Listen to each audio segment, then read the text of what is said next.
Hallelujah. हालात, मौसम,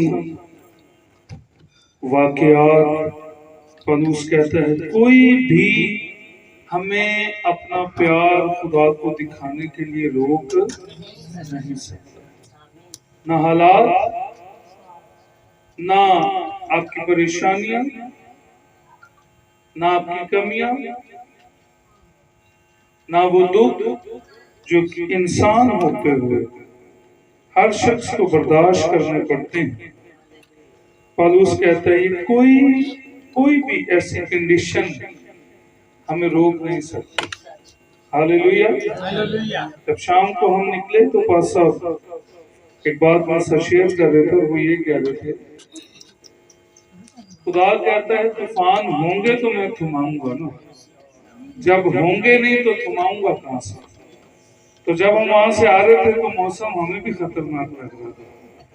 तो पास साहब मेरे कांधे पे हाथ रख के ये समझा रहे थे कि खुदा ये कह रहा है तूफान होंगे तो मैं थमाऊंगा, तो ही तो मेरी गवाही बनेगी, तो ही तो लोग जानेंगे। जब मिस्र के अंदर से इस्राएल को निकाला, आप जानते हैं 2 बड़े काम थे जिनसे फिरौन और उसकी फौज डरी। 2 बड़े काम, और दोनों आखिर में हुए, ना कोई मिड में हुआ ना कोई स्टार्ट में हुआ। आखिर में क्या 2 काम हुए? एक तो उनके पहलौठे मरे और दूसरा फिरौन की उस फौज को पानी ने आग घेरा और वो उसी पानी में मरे जिस पानी में वो देख रहे थे कि इस्राएल निकल गया है, बन इस्राएल निकल गया है, उसके लोग निकल गए, वो भी इंसान है, हम भी निकल गए। लेकिन कभी भी तूफानों से निकलना यीशु के बगैर मुमकिन है ही नहीं। Hallelujah, hallelujah. दुखों से, तकलीफों से, परेशानियों से निकलना, आजाद होना, डिलीवर होना यीशु के बगैर मुमकिन ही नहीं। स्वामी मेरे साथ आज के हवाला को देखेंगे। आज कलाम मुकद्दस में से हम सीखेंगे कि हमें अपनी जिंदगी को कैसा गुजारना चाहिए, या हम किस तरह से एक मसीह होते हुए अपनी जिंदगी को गुजारें, या एक मसीह अपनी जिंदगी को इस दुनिया के अंदर कैसे गुजारे और कैसे गुजारने की जरूरत है, या एक मसीह की इस जहान के अंदर जद्दोजहद क्या होनी चाहिए। आज का जो हमारा मरकजी किरदार होगा वो होगा नूह। मेरे साथ खोलिए पैदाइश की किताब 6वां बाब और उसकी नामी आयत।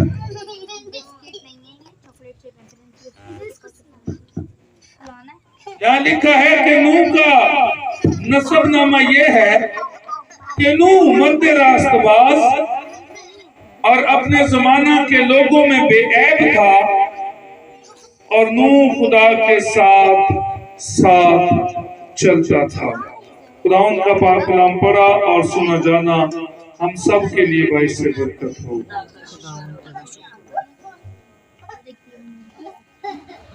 नूह के लिए आया है कि नूह मर्द रास्तबाज है, और रास्तबाजी में वो अपना एक मुकाम रखता है।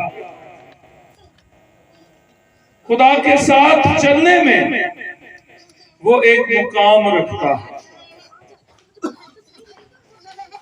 और उसके लिए कलाम मुकद्दस कहता है कि वो अपने जमाना के लोगों में बेऐब, वो अपने जमाना के लोगों में, ऊंची आवाज में बोले, क्या था? बेऐब।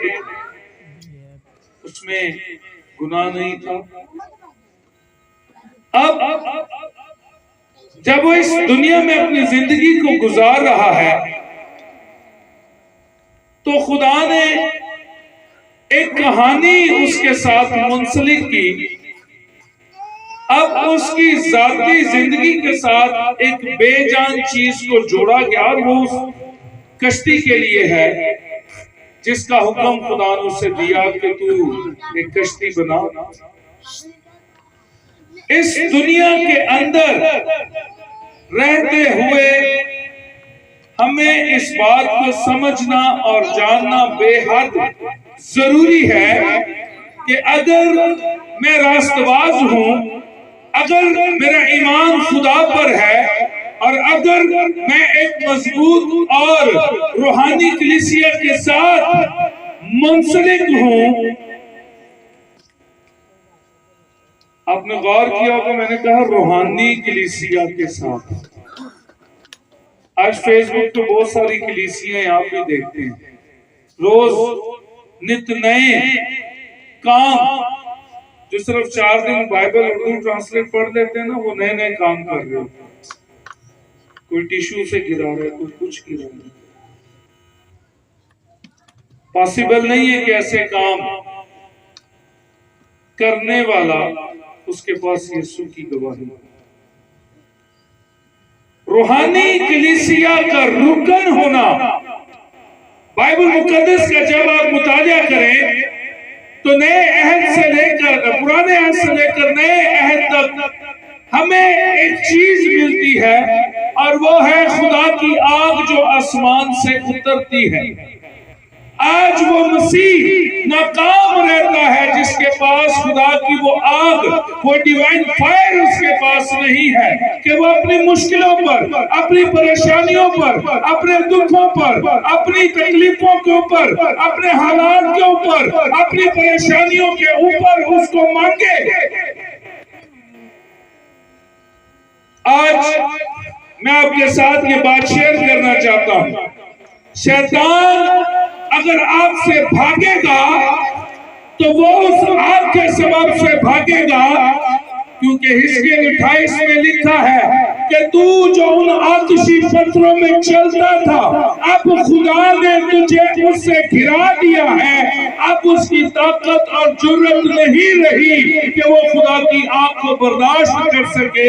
और फिर खुदा ने एक बड़ा काम किया, उसने अपनी आग इंसानों के लिए रखी ताकि वो इसके सबब से गालिब आए और शैतान की कुव्वतों को मार भगाएं। हमें इस बात को देखना पड़ेगा, क्या जिस कश्ती का मालिक मेरे खुदा ने मुझे बनाया है, मैं उसकी तामीर, मैं उसकी बनावट सही कर रहा हूं। बाइबल का कोई भी कैरेक्टर ऐसा नहीं है जो हमें सबक ना दे, लेकिन ये सबक मिलता तब है जब आप रूहुल कुद्स से मिन्नत करते हैं। बाइबल का कोई कैरेक्टर ऐसा नहीं है जो हमें ना सिखाए, लेकिन सीखा कब जाता है जब उसके पाक रूह को मांगा जाता है। आज आपके साथ आपका घर एक कश्ती है, वो आपके साथ रिलेट करता है। आपका खानदान, आपकी औलाद, आपके बहन भाई, आपके माँ बाप एक कश्ती है जो आपके साथ रिश्ते में है। और नूह के साथ कोई भी उसके रिश्तेदारों में से कोई भी कश्ती में नहीं गया। नूह के साथ उसका पड़ोसी कोई भी कश्ती में नहीं गया। नूह के साथ उसका कोई भी दोस्त कश्ती के अंदर नहीं गया। कश्ती वो वाहिद जरिया थी, वो बोर्ड, वो शिप, वो वाहिद जरिया थी कि जब जमीन तबाह बर्बाद हो तो नूह उस कश्ती के अंदर रहकर अपने बेटे और अपनी बहू और अपनी बीवी को सेव कर सके, क्योंकि खुदा ने जो कश्ती उसे दी थी उसी में जिंदगी थी। खुदा ने जो कश्ती मुझे उसे बनाने को जिम्मेदारी दी थी, आने वाले वक्त में उसी में उसकी जिंदगी थी। और अगर वो कश्ती तैयार ना करता तो वो भी दुनिया ही की तरह मर जाता। लेकिन बाइबल कहती है कि नूह मर्द रास्तबाज है, वो खुदा की समझने वाला है। सैमुअल को जब फर्स्ट टाइम कॉल आती है तो वो अपने उस्ताद एली के पास जाता है, उस्ताद आपने मुझे बुलाया? उसने कहा नहीं। सेकंड टाइम फिर आवाज आती है, फिर सैमुअल एली के पास जाता है, उस्ताद क्या आपने मुझे बुलाया है? उसको उस्ताद कहते नहीं। फिर थर्ड टाइम जब सेकंड टाइम वो जाता है तो एली उसे कहता है अब जब तुझे आवाज आए तो कहना आए खुदावंद मैं हाजिर हूं, आए खुदा तेरा बंदा हाजिर है। आप में से बैठे हर एक शख्स के साथ खुदा की बात होती है। खुदा आपको हर रोज बुलाता है, लेकिन आइडेंटिफिकेशन, पहचानना वो कब होता है? जब आप रूह में मामूर होते हैं। हर रोज हम सोचते हैं हम दुआ का वक्त निकालेंगे, लेकिन हम मैनेज नहीं कर सकते उस वक्त को। लिखा कि नूह जो खुदा ने उससे कहा उसने वो करना शुरू कर दिया। नूह ने क्या किया? जो खुदा ने उससे कहा था उसने करना शुरू कर दिया और उसने एक कश्ती बनाई। बेसिकली उसने वो कश्ती के साथ उसने अपने ईमान को पुख्ता किया कि खुदा ने जो कहा है वही होगा। खुदा ने जो कहा है, नूह ने अपने लिए और अपने खानदान के लिए एक जरिया बनाया कि मैं बच जाऊं और मेरी औलाद बच जाए। लेकिन बचते कौन है? जो अपने आप को इस बात के लिए तैयार रखते हैं कि मैंने अपने खुदा के लिए गिना जाना है, मैंने अपने दावे को खुदा के सामने साबित करना है, मैंने ये साबित करना है कि खुदा मैं तेरे हुजूर में झुकता हूं। इतना बड़ा तूफान कलाम मुकद्दस कहता है दुनिया में अब तक नहीं आया। उस बड़े तूफान के अंदर लोग मर रहे हैं। पहाड़ लिखा है कि पहाड़ छुप गए। पहाड़ क्या हुआ? छुप गए। चोटियां ढाई गई, चट्टानें कड़क गई। दुनिया सिर्फ और सिर्फ पानी पानी पानी पानी और एक इतनी छोटी सी कश्ती। इस सारी कायनात के अंदर एक छोटी सी कश्ती तैरती हुई जा रही है। लेकिन क्या मजाल है तूफानों की कि उस कश्ती को तबाह करें? क्या जोर है उन हवाओं का कि उस कश्ती को नुकसान पहुंचाएं? किसकी जुर्रत हो तो उस कश्ती की तरफ आंख उठाकर भी देख ले, क्योंकि नूह ने जिस कश्ती को अपना जरिया बनाया है उसके पीछे खुदा की मर्जी शामिल है। और जो खुदा ने कहा उसने पैमाइश और उसने लकड़ी और उसने नक्शा और उसने सब कुछ वैसा ही बनाया जैसा खुदा ने कहा था। आज कश्ती हमारा घर है, आज कश्ती हमारी परवरिश है, आज कश्ती हमारी बातें हैं, आज कश्ती हमारा किरदार है जो हम अपने बच्चों के सामने रखते हैं, आज कश्ती हमारी बातें हैं जो हम अपने बच्चों के सामने रखते हैं। क्योंकि अगर तू रास्तबाज ना होता तो उसकी औलाद ये जरूर सवाल करती कि अब्बा जी आजे तो कुछ भी नजर नहीं आ रहा, ना बारिश ना तूफान, तो तुसी एवं कश्ती बनाई जा रहे हो। जिवें लोग नूं कहते सन इनू खरे की हो गया। हाँ, लेकिन जो रास्तबाज है उसकी औलाद भी रास्तबाज की नहीं जाती। वो समझते हैं खुदा के मंसूबे क्या है, वो जानते हैं कि खुदा के मंसूबे कैसे हैं। और हमें हमेशा इस बात को समझने की बड़ी अशद जरूरत है। अगर नूह को खुदा ने चुना तो खुदा ने उसे जरिया बनाया अपने घराने को बचाने का। खुदा ने उसे जरिया बनाया कि अपने खानदान को बचाए। खुदा ने उसे जरिया बनाया कि ना सिर्फ खानदान को बल्कि जहान के उन तमाम जानदारों को जो खुदा ने पैदा किए उनमें से जोड़ा जोड़ा करके वो उनको भी सेव करे। जब आप रास्तबाजी के उन कामों को करते हैं तो ना सिर्फ अपने लिए बल्कि दूसरे लोगों के लिए भी फायदेमंद साबित होते हैं। आइए मैं साथ खोलिए यशायाह का सहीफा 29 बाब और उसकी 19वीं आयत में लिखा, तब मस्कीन खुदावंद में ज्यादा खुश होंगे और गरीब और मोहताज इस्राएल के कदूस में शादमान होंगे। जो अपने आप को खुदा के लिए रास्तबाज और मस्कीन बना देते हैं, जो अपने आप के अंदर बर्दाश्त को कायम रखते हैं, लिखा है कि वो ज्यादा खुश होंगे। क्या नूह ज्यादा खुश ना हुआ होगा?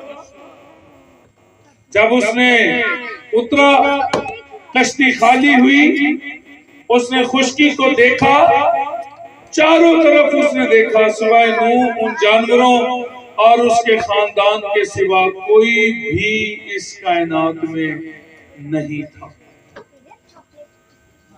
जहां सब कुछ खत्म हो जाए और सिर्फ आप ही बाकी बचे तो वहां कितनी खुशी होती होगी। लिखा है कि तब मस्कीन खुदावंद में ज्यादा खुश होंगे और गरीब मोहताज इस्राएल के कदूस में शादमान होंगे। हमारी गुर्बत ये मैटर नहीं करती कि हम रास्तबाज नहीं बन सकते। हमारे पास हमारे मसलों का हल अगर नहीं है तो ये कोई मैटर नहीं करता कि हम दुआ नहीं कर सकते।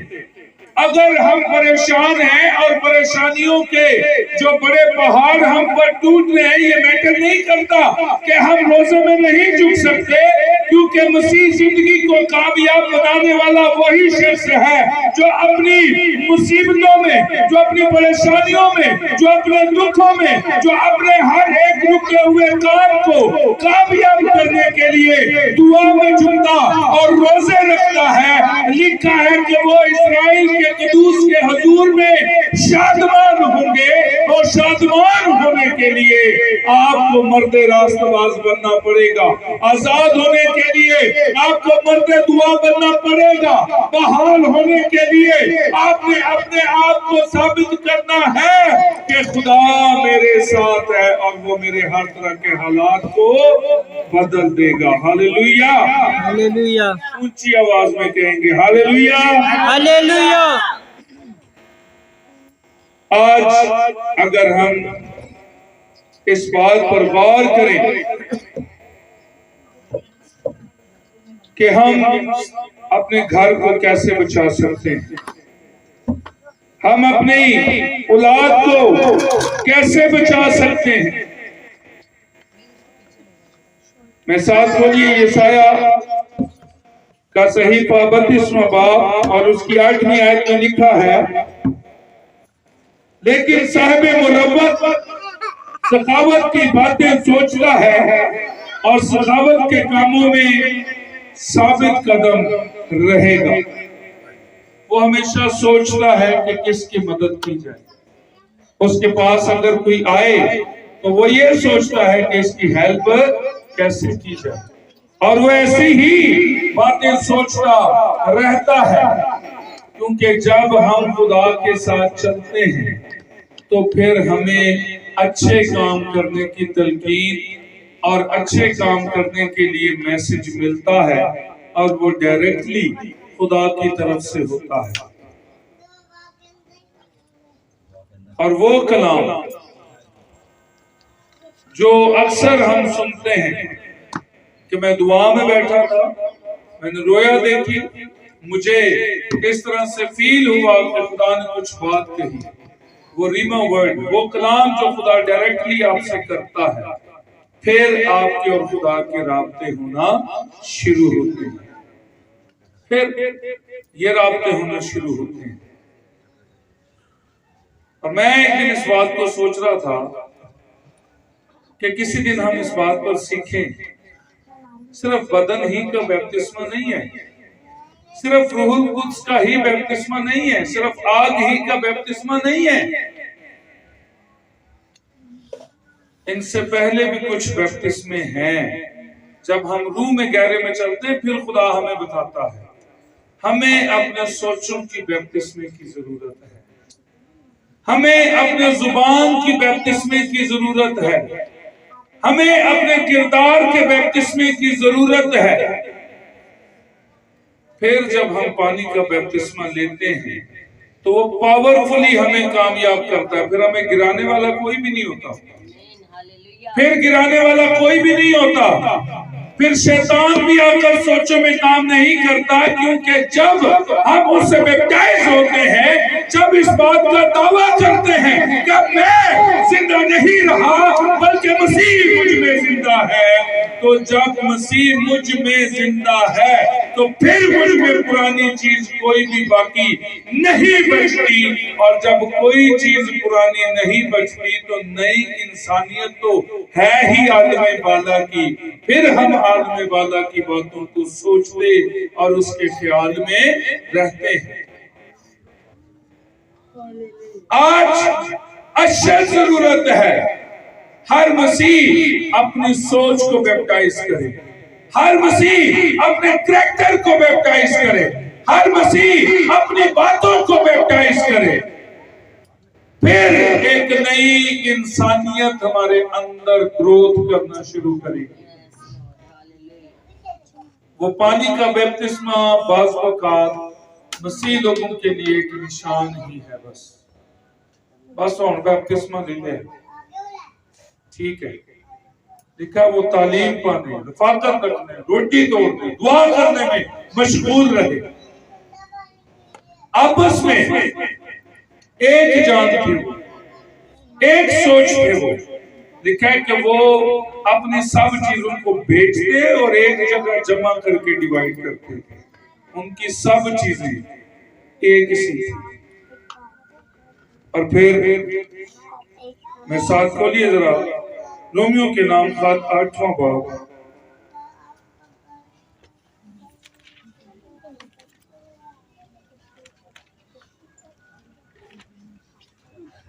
और उसकी 14वीं आयत में लिखा है, इसलिए कि जितने खुदा की रूह की हदायत से चलते हैं वही खुदा के बेटे हैं। जो खुदा की रूह की हदायत से चलते हैं, तो फिर अगर रूह की हदायत हमें चाहिए तो उसके लिए हम क्या कहते हैं जी, आज पाकरू आया थे, कहते हैं ना, ये वर्ड तो हम सब कहते हैं। रूह कुछ का बड़ा मसला था यहाँ, पाकरू ने बड़े काम किए, इस बात को याद रखें। रूहुल कुद्स जब भी आपके दरमियान आता है, पाकरू जब भी आपके दरमियान आता है, सबसे पहले वो आपको पाक करता है।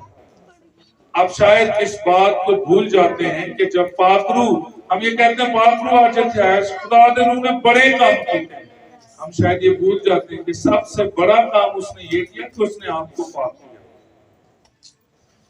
खुदा का रूह जब उतरता है तो इस बात की गवाही और श्योरिटी है कि वो पहले जहां उतरता है उस जगह को, उन लोगों को, सोचों को, ख्यालों को, ईमान को, बातों को, जिंदगियों को पाक करता है।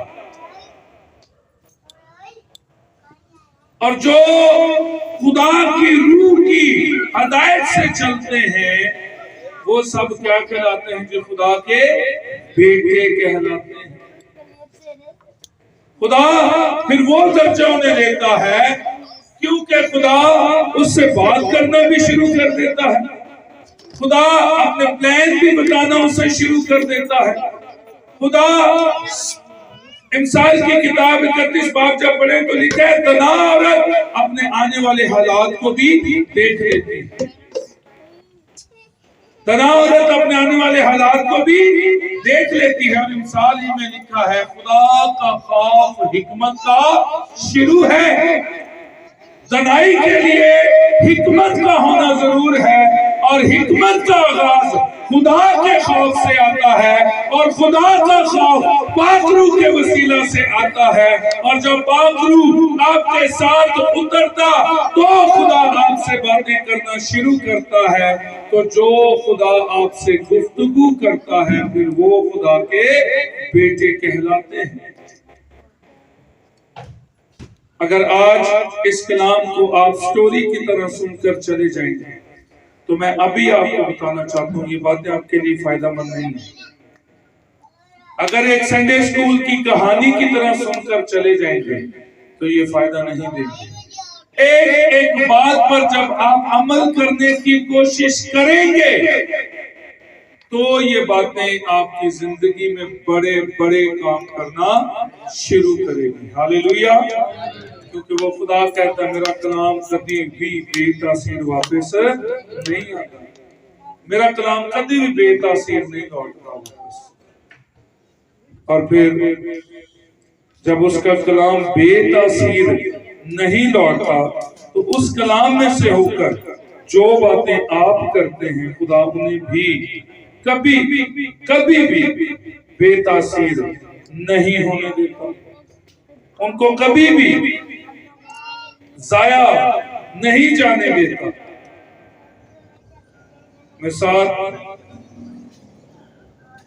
रोमियो के नाम खत उसका 16वां बाब और 19वीं आयत पढ़ेंगे। लिखा है, क्योंकि तुम्हारी फरमाबरदारी में सब में मशहूर हो गई है, इसलिए कि मैं तुम्हारे बारे में खुश हूँ। लेकिन ये चाहता हूं कि तुम नेकी के एतबार से दना बन जाओ और बदी के एतबार से भोले बने रहो।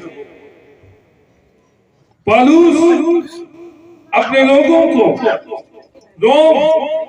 रोमन वो सारे रोमियो के एरिया के लोगों से इस बात की डिस्कशन करता है, इस बात का उनको यकीन दिलाता है कि भाई तुम तो मशहूर हो गए हो, तुम्हें तो लोग जानना शुरू कर गए हैं, अब लोग तुम्हें जानते हैं और तुम्हारी फरमाबरदारी सब में मशहूर हो गई है। यीशु मसीह ने कहा, जो शहर पहाड़ पर बसता है वो छुप नहीं सकता। कहा तुम दुनिया के नूर हो, फिर कहा मैं दुनिया का नूर हूं। You are the light of world. आप नूर हैं, आप जहां जाएंगे वहां से तारीकी जाती जाएगी, वहां से तारीकी छोड़ती जाएगी। और फिर आगे लिखा है कि तुम नेकी के एतबार से दना बन जाओ और बदी के एतबार से भोले बने रहो। बदी ना करो, इंज भोले बन जाओ कि सानू बदी करनी ही नहीं आती। कदी जो बच्चे ने कोई काम ना करना हो, किसी दुकान ते भेजना है, कहता मैं मैनू पता ही नहीं दुकान है कितनी। हाँ, डैडी भावे उन्हें मैप भी समझाएगा, गूगल मैप खोल के दे देगा, आ वे इत्थे आ गई। डैडी जी मैनू नहीं पता। ऐसे ही हमने बदी के लिए बनना है। जब शैतान आए बदी करवाने के लिए, सोचों में ख्यालों में, जब वो आपसे आकर डिस्कशन करे, इन्हें इंज कर दे, इंज कर दे, ऐ तेरे खिलाफ इन्हें इंज कर दे, नथिंग, मुझे पता ही नहीं, मुझे पता ही नहीं। और सबसे बढ़कर ये अपने जो आपके साथ जिनकी लगती नहीं उनको माफ करना सीखें। यकीन करें, कुछ ऐसे जाती तजर्बे हैं जो मैं बयान कर रहा हूं, जिनसे खुदा ने मुझे बरकत दी। और फिर लिखा है कि तुम नेकी के एतबार से दना बनो। अगर नक्शा नहीं भी है ना, फिर भी हमने पहुंच जाना है। कलाम कहता है जो नेकी करना जानता और नहीं करता तो क्या करता है जी? गुनाह करता है, बदी करता है, गलत करता है। जो जानता है अच्छा काम करना और नहीं करता वो गुनाह करता है, बदी करता है। पौलुस यही कहते हैं कि नेकी के एतबार से ऐसे जना बन जाओ जिस राह का ना भी पता हो, कोशिश करो खुदा का रूह तुम्हें वहां पहुंचा देगा। और बदी के एतबार से ऐसे भोले बन जाओ कि नक्शा भी मिले तो उसे कह दो मुझे नहीं पता। और ये सब काम उसी वक्त हो सकते हैं जब हम अपनी दुआ को, जब हम अपनी जिंदगी को खुदा के ताबेदारी में लाएंगे। और बगैर ताबेदारी के हमारी सरफराजी मुमकिन ही नहीं है।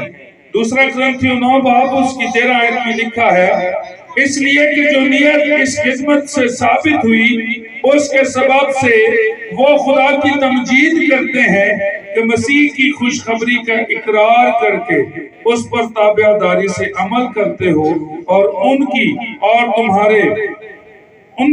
और सब लोगों की मदद करने में सखावत करते हो। और वो तुम्हारे लिए दुआ करते हैं और तुम्हारे मुश्ताक हैं, इसलिए कि तुम पर खुदा का बड़ा ही फजल हुआ है। शुक्र खुदा का उसकी बख्शिश पर जो बयान से बाहर है। जब ये सब चीजें हमें मिल जाती हैं फिर हमारी शुक्रगुजारी बयान से बाहर होती है, बयान से बाहर होती है। आज एक बड़ी खूबसूरत गवाही के साथ हम यहाँ मौजूद हैं। मेरे अजीजों, इस बात को सोचना और समझना बेहद जरूरी है। मैं अपने घर को बचाने का जरिया हूँ। मेरे पास एक जिम्मेदारी है और वो मेरी फैमिली है, मेरी औलाद है। और मेरा घर, मेरे बहन भाई, मेरे बुजुर्ग, मेरे सरबरा, वो मेरी जिम्मेदारी है। जब हम पर्सनली किसी भी रिस्पॉन्सिबिलिटी को लेना शुरू करते हैं फिर वो काम होना शुरू होता है। मेरे उस्ताद मोहतरम अक्सर इस बात को सिखाते हैं कि सांझा मां प्यो भी चंगा नहीं होता, मर जाता बेचारा बीमारियां ते कमजोरियां दे नाल। वजह कुड़ियां आंदियां ने भरा नूं तेरा भी ते मां प्यो है, भरा आंदे ने चल होना सैसा किता तेरा भी ते मां प्यो है। माँ बाप कब बचता है? जब इनफरादी तौर पर, पर्सनली तौर पर बेटा कहे नहीं ये मेरा बाप है और बेटी कहे नहीं ये मेरा बाप है, फिर खिदमत होती है। तो जिथे साझा काम हो ना तो बेचारा मंजी नहीं रहता। हर बंदे को आप से घर के हर फैमिली मेंबर को ये सोचना पड़ेगा, मेरा घर मेरी जिम्मेदारी, मेरा घर मेरी जिम्मेदारी। बीवी को सोचना पड़ेगा, शौहर को सोचना पड़ेगा, बाप को सोचना पड़ेगा, माँ को सोचना पड़ेगा, बेटी को सोचना पड़ेगा, बेटे को सोचना पड़ेगा। और अगर आप दादी दादा हैं तो भी आपको सोचना पड़ेगा, अगर नानी नाना है तो भी आपको सोचना पड़ेगा कि ये मेरी जिम्मेदारी है।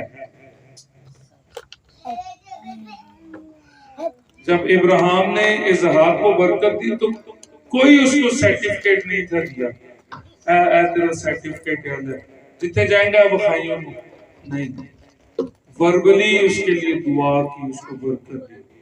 इजहाक ने जब याकूब को बरकत दी तो उसने कोई सर्टिफिकेट नहीं दिया, उसको कोई पर्चा नहीं दिया, उसको कोई इजाजतनामा नहीं दिया, जब तू कौमों में जाएगा तो दिखाना मैं इजहाक का बेटा, नहीं, बल्कि वर्बली उसने दुआ दी उसको। याकूब ने जब अपने बच्चों को बरकत दी तो उसने किसी को भी कोई उसने सर्टिफिकेट नहीं था दिया। कौम बनी इसराइल जितने जाएगी लोग जानेंगे अच्छा इनके पास सर्टिफिकेट है, ठीक है चलो। हर शख्स ने कहकर अपनी औलाद को बरकत दी।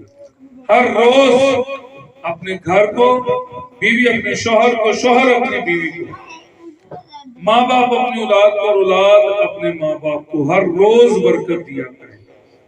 भेद की बात आपको बता के जाऊं, हर रोज कोई सोच है ना तेरे को बरकत है नहीं, उसको भगा दो, क्योंकि बरकतों का मालिक तो हमारे दिल में है। तो फिर हम बगैर बरकतों के कहां हैं? कभी हालात से परेशान होना है, बरकत नहीं, कभी ना सोचें, बरकतों का मालिक आपके पास है। डिलीवर किया करें अपनी ब्लेसिंग्स को, शेयर किया करें अपने ब्लेसिंग्स को। अगर आप बीवी हैं तो अपने निकलते हुए जब घर से शौहर निकले उसको ब्लेस करें, और अगर बीवी जाती है, शौहर का सेकंड टाइम है, तो शौहर अपनी वाइफ को ब्लेस करे। अगर आप भाई हो, बहन, कोई ये मैटर नहीं करता कौन ब्लेस कर रहा है, ये मैटर करता है कि आपके दिल के अंदर ऑनर, ब्लेसिंग्स का जो ऑनर है वो बैठा हुआ है।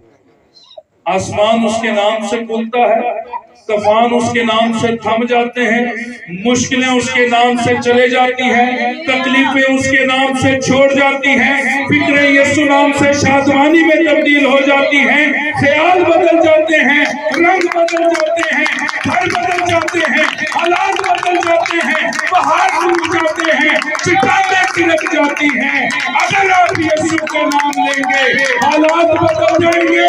शैतान को छोड़ना पड़ेगा, बीमारियों को छोड़ना पड़ेगा, तकलीफों को जाना पड़ेगा। आज के बाद अपने बदन को ब्लेस करना शुरू करें, आज के बाद अपने बिजनेस को ब्लेस करना शुरू करें, आज के बाद अपने कारोबार को ब्लेस करना शुरू करें, आज के बाद अपने बेटे को, बेटी को ब्लेस करना शुरू करें। क्यों कोई गैर लोगों की तरफ रागिब हो? हमने ब्लेसिंग की नहीं, हमने ब्लेस किया नहीं, इस वजह से बरकत काम नहीं करेगी। जब यीशु आता है हालात बदल जाते हैं, जब यीशु आता है मुखालिफ अपना घुटने टेक देते हैं, जब यीशु आता है तो फिर इंसान के अंदर एक जज्बा पैदा हो जाता है, शादमानी पैदा हो जाती है, क्योंकि वो बरकतों का मालिक, वो फिजाओं हवाओं का मालिक, वो हालात को बदल देने वाला खुदा आपके दिल के अंदर रहता है, और उसका रूल आपके खिलाफ चलने वाली हर बीमारी, हर कमजोरी, हर हालात, हर मुश्किल, हर परेशानी के ऊपर यूं वो जवान बनकर आएगा कि उसका कोई दम और उसका कोई पांव बाकी ना बचेगा। सब कहेंगे हालेलुया, हालेलुया। मैंने ये प्रूफ देना है कि मैं रास्तबाज हूं, मैंने ये कोशिश करनी है, यीशु मेरे साथ है। मैंने हर रोज अपने घर के एक एक फर्द को ब्लेस करना है, बरकत देनी है। मत्ती 28:19 में लिखा है, दुनिया के आखिर तक मैं तुम्हारे साथ हूं। और ये वादा सिर्फ आपके साथ नहीं है, आप मर जाएंगे आपकी औलाद के साथ है, वो मर जाएगी उसकी औलाद के साथ है, वो मर जाएगी उसकी औलाद के साथ है, आपकी औलाद के साथ भी खुदा का ये वादा कायम रहेगा अगर आप इस वादे को अपनी जिंदगी में कबूल करेंगे। हालेलुया। वक्त इजाजत नहीं देता कि और कुछ बोले, क्योंकि जब खुदा का रूह बोलना शुरू करता है तो मेरा ये ईमान एक घंटों भी कम है, और ये उसी वक्त होता है जब हम सेमिनरी में, अभी जब हम लोग जाते हैं तो वहां एक मजमून है, इल्मुल वाज, कि आपने कलीसिया के अंदर बोलना कैसे है, और उसका सबसे पहला स्टेप है कि घंटों पहले आपने दुआ में झुकना है। अगर आपने 15 मिनट का भी मैसेज देना है तो पहले घंटों आपको दुआ में झुकना है, फिर उस मैसेज के अंदर बरकत आएगी, फिर खुदा का रूह पीछे काम करेगा।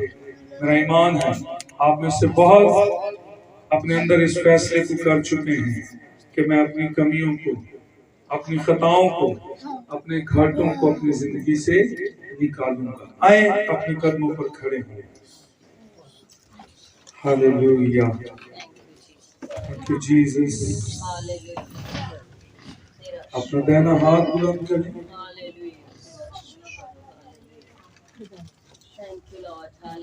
अपने आप को अपने खुदा के हुजूर में